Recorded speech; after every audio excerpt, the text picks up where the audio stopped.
Hi, everyone. It's good to be again alive and in the presence of the mighty King of glory. I hope this day meets you in peace as you share the word of God with me. By the grace of God, we are going to be talking about the third factor that makes our prayer efficient. And those of you who have been following me, you will remember that I have been talking about certain factors that are important in making our prayer lives efficient.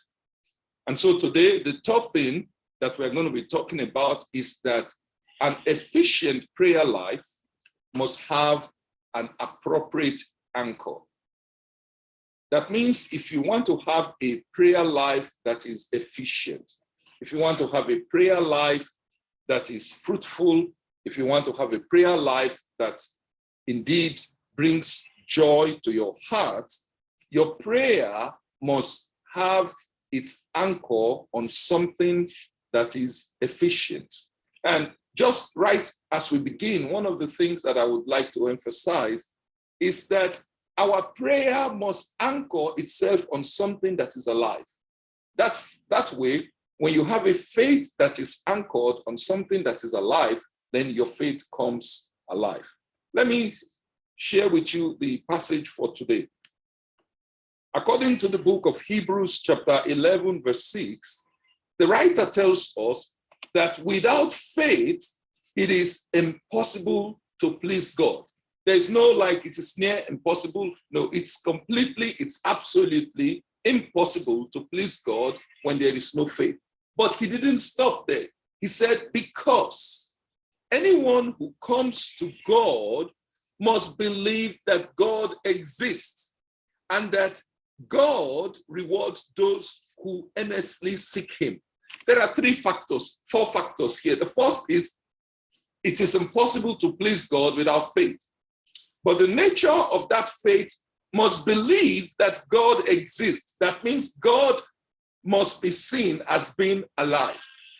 And that the key to being able to receive the reward is realizing that a living God is the God who rewards. Before we even go, there are faiths and different types of faiths. There are faiths that are simply based upon the need of the moment. Sometimes, people will say, it is well, when it is not well. Now, it is good to profess positively, but I realize that oftentimes when people say that, they are actually just using it as a form of apostrophe to end the discussion. They don't want to talk again. Now, anybody listening to them and hear, oh, the doctor says, well, somebody has a few weeks to live, and the real need is to sit down and fast and ask God for something. But the moment a person says, well, it is well, the idea may be like, well, that guy really trusts God, so he's waiting on God. But that's not true oftentimes. Oftentimes, what is really happening is that the individual does not have a faith that is alive. It is a faith that is propelled by need. And I tell you, when your faith is not alive, you will not get anything in your prayer. My dear friends, I want us to go back to the passage that we began with. If you observe in this passage closely, you will notice this, that for a person to be in God's good books, so to say, that individual must have faith. And then, we have defined faith in the past studies. The question is, you have to ask yourself, do you have faith? Or do you have a wishful thinking?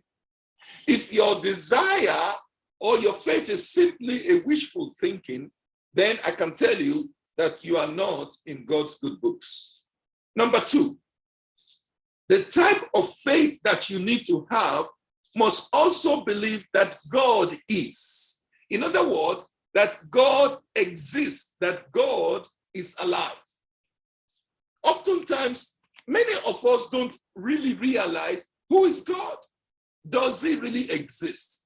Because the way you manifest your faith and operate in your faith definitely will determine whether God is or he truly exists for you.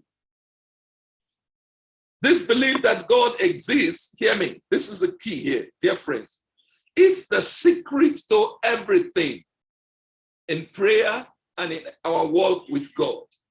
If I believe that God exists and I anchor my faith upon God because God is alive, there is a transition as a result of my anchoring my faith to God, that my flesh, my faith will come alive as God is alive.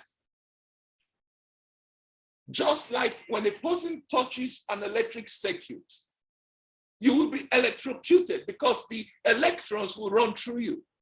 When you have faith, and that faith is anchored upon God, the fact that God is alive, the life of God will pass through you and your faith will come alive.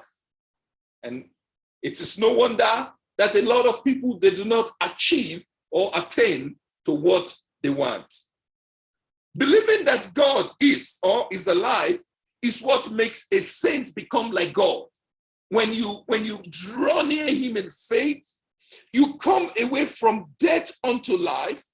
Not only that, you come away from flesh unto being spiritual. And then you become alike with God. You begin to operate like he operates. The beautiful part of it is that when our faith is anchored upon the living God, we become his spiritual partner in what God is doing and what God has in mind to do. We become his partner. It is a phenomenal secret. It is this belief that moves us from the realm of the flesh to spiritual realm. And this is what separates people who pray from other people. It is not by power, it is not by might. It is because if that faith is anchored upon a God that is alive, you will naturally become alive like God yourself.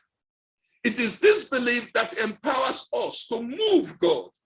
My faith being hung and anchored upon God is what provokes God to move, to undertake for me.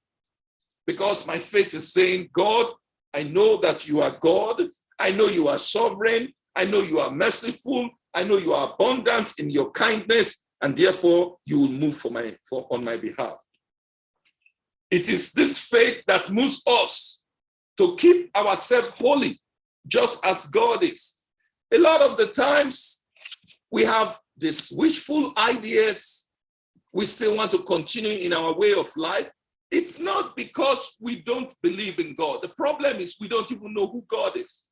Because the moment you know God, the moment you anchor your faith upon God, you will naturally realize that you are dealing with a holy God. You will naturally realize that you are dealing with a God that is not subject to the way you want things to be, or you want to do things. And that is why in 1 Corinthians, in chapter 2, beginning from verse 10, it says, the Spirit searches all things. That means the Spirit of God, even the deep things of God.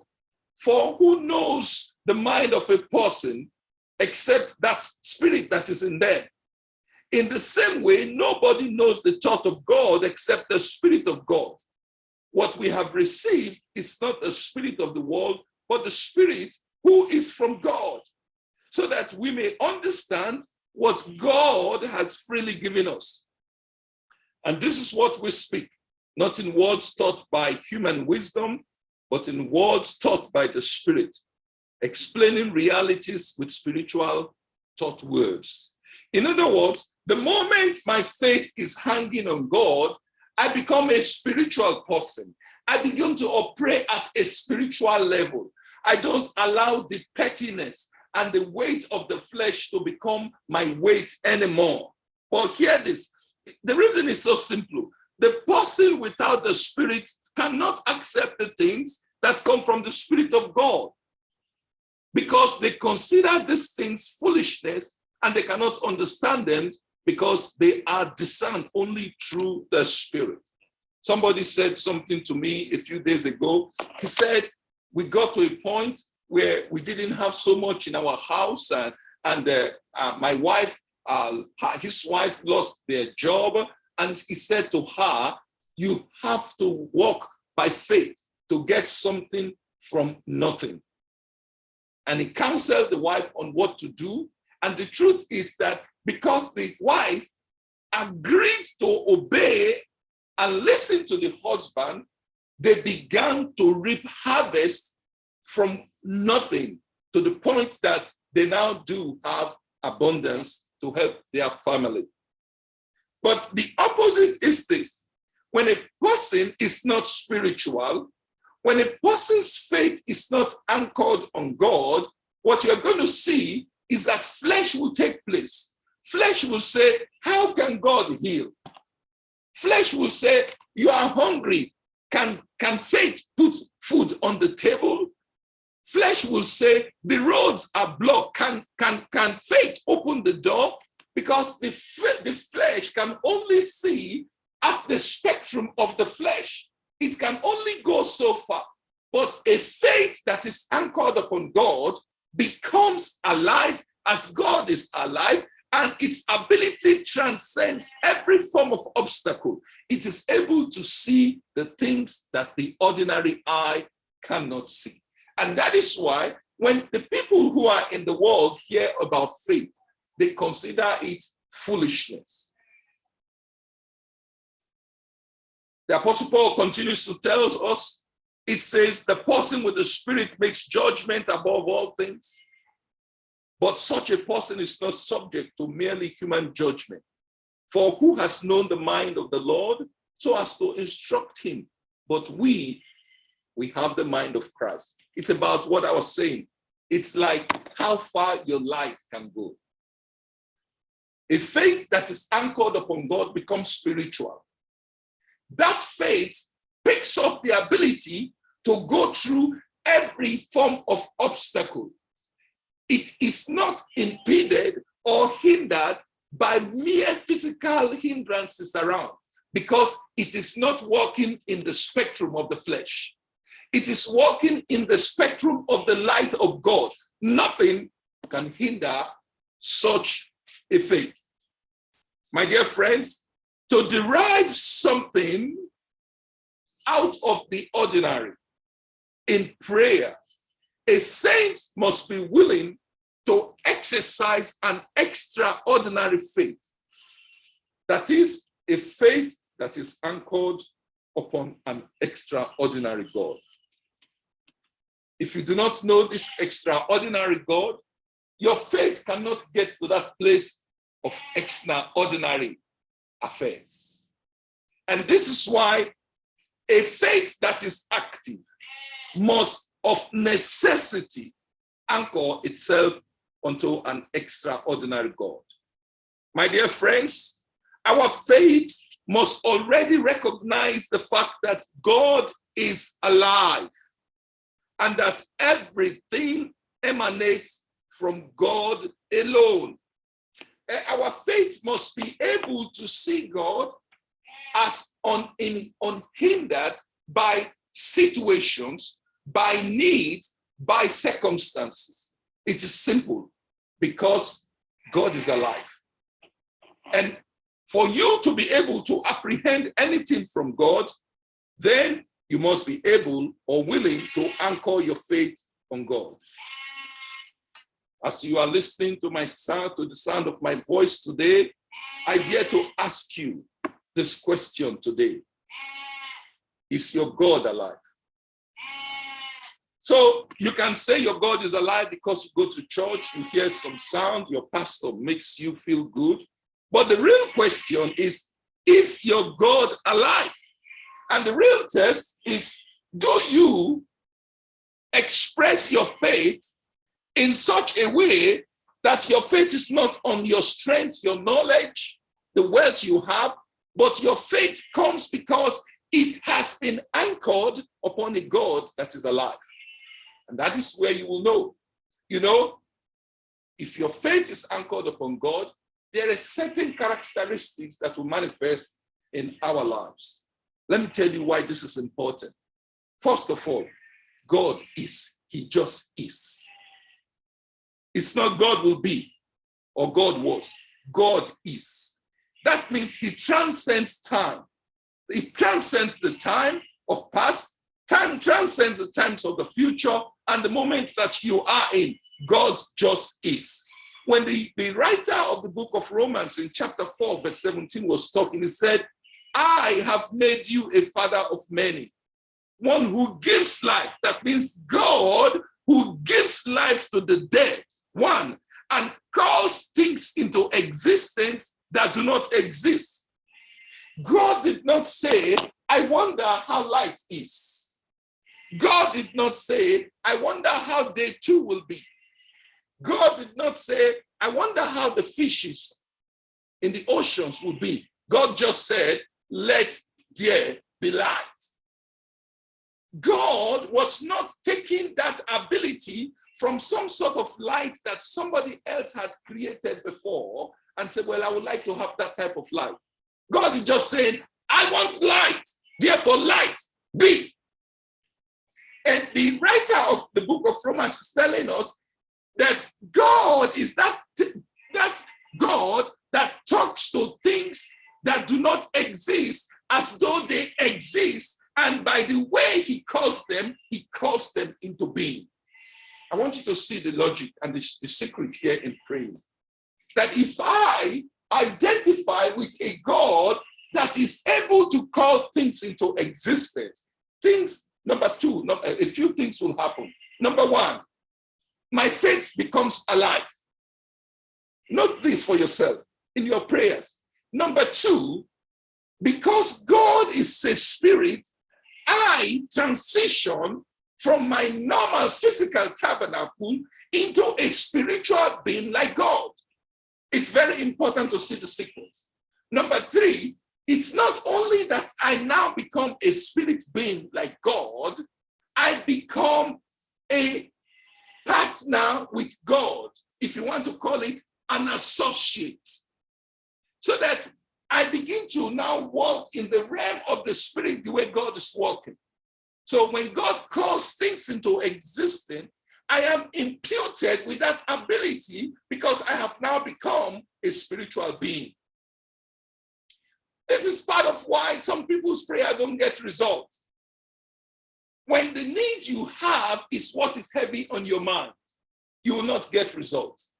But you get results if you dump the weight of the flesh and anchor your faith and say, God, I know that you are. You are, because you are the I am. And I trust in you. Therefore, I know that if I put my faith in you, I become much the same like you. I begin to operate at the spectrum that you operate in. It is a great secret. And that is why some people can literally stretch their hands and the sick will be healed. They can speak into situations and they change. It's not wishful thinking. It is a very well thought out decision. A faith that is anchored upon God comes alive. I would like you to see why this is important. There are so many saints who operate this way. The woman with the issue of blood is a perfect example. I am sure this woman who has been laboring for 12 years, I have attempted myself to mentally experience the life of this woman. I have visioned it. A woman is supposed to be beautiful and sweet smelling, but I can imagine this woman that is constantly bleeding. You know she smelled. You will agree with me. The woman that was constantly bleeding for 12 years, you know flies follow her. The woman that was constantly bleeding for 12 years, you know she has no courage because she will be very embarrassed and insecure. You know she's going to be so pale and gaunt like bone. You know she can barely take a step without taking a break to breathe. You know she's broke. You know, she's like at the fringe of dying because she bled for 12 years. But there was something that this woman didn't let go. Her desire to live. Her desire to live propelled in her to believe all the stories about Jesus Christ.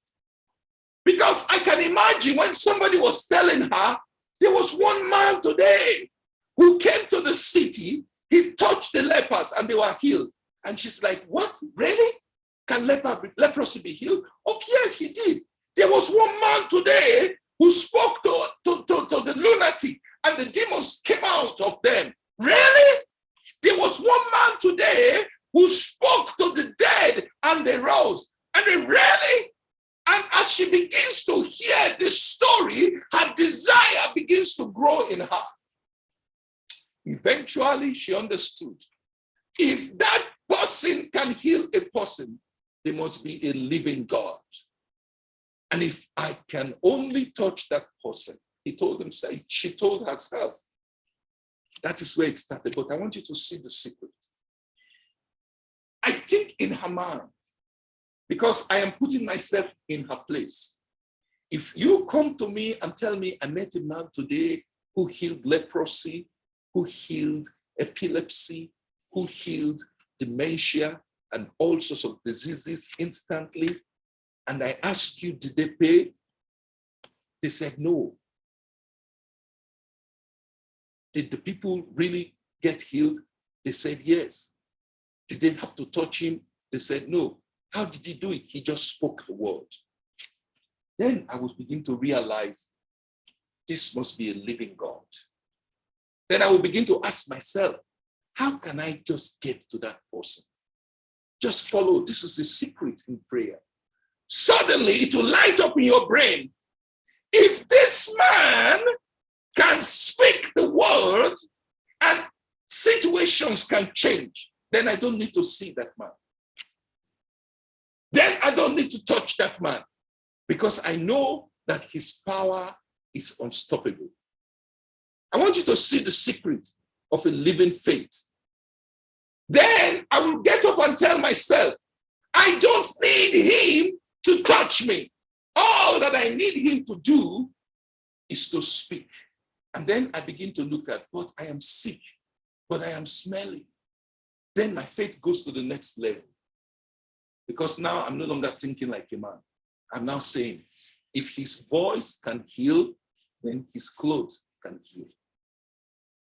Although I may not be able to touch him, although he may not touch me directly, but I can touch his clothes because I know anything he touches come alive. Are you following me? It is a great secret. This is what this woman saw. He knew the essence of a living Jesus Christ. She believed that Christ is alive and very able. She believed that the life and the power of Christ transcends any obstacles or barrier. And so much so that she knew that even the garment that Christ had on, it had life because Christ is alive. This is a great message for each and every one of us as saints. Is your Christ alive? You know, there is no reason to have a redundant faith. One day I'm going to see Jesus. No, I don't want that faith. Today I see Jesus because he is alive in me now. If he's not alive in you now, then you may not be experiencing the power that transcends every and any form of obstacle. Hear what this woman told us. In Matthew chapter 9, beginning from verses 20 to 22. Just then a woman who had been subject to bleeding for 12 years came up behind him, that is Jesus, and touched the end of his cloak. And touched. And she said to herself, in other words, she thought in her mind, if only I touch his cloak, I will be healed. He understood I want you to understand this passage. It could be the key to the change of your prayer life today. If only you can touch the edge of his cloak, the door will open for you. But you have to already have that vision of Jesus before you get to Jesus. You have to already know that Jesus is alive, so that when I pack up my load and I move into a difficult place to preach, I don't go there to try and solve the problem. I go because the problem has already been solved. Why? Jesus is alive. And all I need to do is to touch the edge of his cloak. My dear friends, the reason is very simple. It is because to have faith, you have to be aware the nature of the faith that you have. Do you know that there are dead faiths? People are braggadocios, they hurrah. Those are dead faiths. You see people, they say they are chasing demons out of people. They are literally killing the people, spitting on them and pushing them because they don't really have the faith. The faith that is alive does not have to use the stress of the flesh. And any faith that does not have life will not bear fruit in prayers. And if anything, their faith will only bear the works of the flesh, self-deceit, with a constant delusional assurance. You know, that is the saddest part of faith that is dead. You are dying. You're going to hell. You're still convincing yourself that your prayer is going to do something. But you don't know who that God you are trusting in is. Because your faith is not alive. You are doing the very same thing, and you're still praying, you're still fasting, but you don't even have a notion of a God who is alive, who is able to give life to your faith for there to be results. That's the problem that a lot of saints have. And this is exactly the problem of the priests of Baal and the prophet Elijah. Let me show you. You will see what I'm saying, how important it is. In 1 Kings chapter 18, verses 25 to 29, Elijah said to the prophets of Baal, choose one of the bulls and prepare it first. Since there are so many of you, call on the name of your God, but do not light the fire. Now, can we light a stove without fire? Can we? No. Can chicken be cooked without fire? Can we cook rice without fire? So Elijah is saying here, prepare your sacrifice. Get your bull. We're going to cook that bull, but there should be no fire. The fire we are going to use is a living faith that is able to cook bulls. That was a great challenge. But I want you to see why people who don't have living faith are delusional. So they took the bull that was given to them and they prepared it. Let me ask you this question. Is the God Baal alive? I can't hear you. No. It's not alive.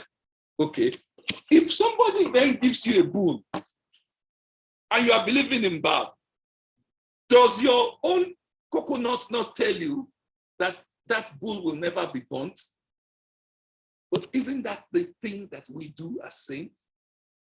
That although we know that our faith is not alive, we still continue to pursue the same direction for years and years and years until we become bitter and start to hate God. That's exactly what these priests did. They knew that their God is not alive, but they still took on the challenge. Now, see what happens. They called on the name of Baal from morning till noon. Doesn't it look like some of us? Baal, answer us. But you know Baal is not alive. Then why are you still calling on him? They shouted, but there was no response. No one answered. and they danced around the altar they had made. At noon, Elijah began to taunt them. Shout louder. Please follow me. He said, surely your God is a God. Perhaps he's asleep in deep thought or busy or traveling. Elijah began to taunt them. Maybe he's sleeping and must be awakened. But you know what they did in verse 28? They shouted louder. It's like a thief, oh, you have caught him with the thing in your hand that he stole. Did you still know? Did you still know? But the thing is in his hand. It's the same with Baal. These people knew Baal is not alive. There is no God in Baal. But they still kept on shouting, even though they knew that Elijah was just taunting them. Oftentimes, this is what we as saints do to ourselves. We know we don't believe, but we still go on pretending that we have faith in our prayers.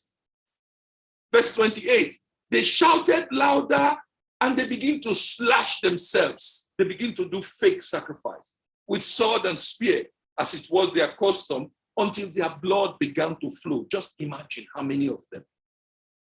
Midday passed, and they continued their frantic prophesying until the time for the evening sacrifice, but there was no response. No one answered, and no one paid attention. What a shame. I'm praying that each and every one of us today will begin to experience a living faith that is anchored upon God and is able to bear fruit in Jesus' name. Look at these people. They displayed a form of tenacity.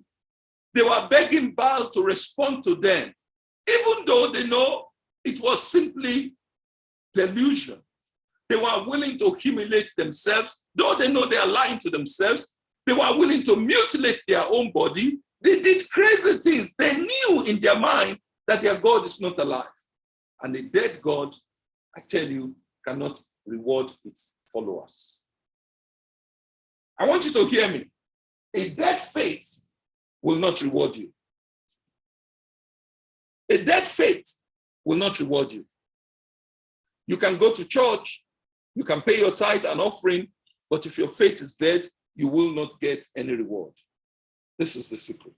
Faith that must be rewarded must be anchored upon a living God.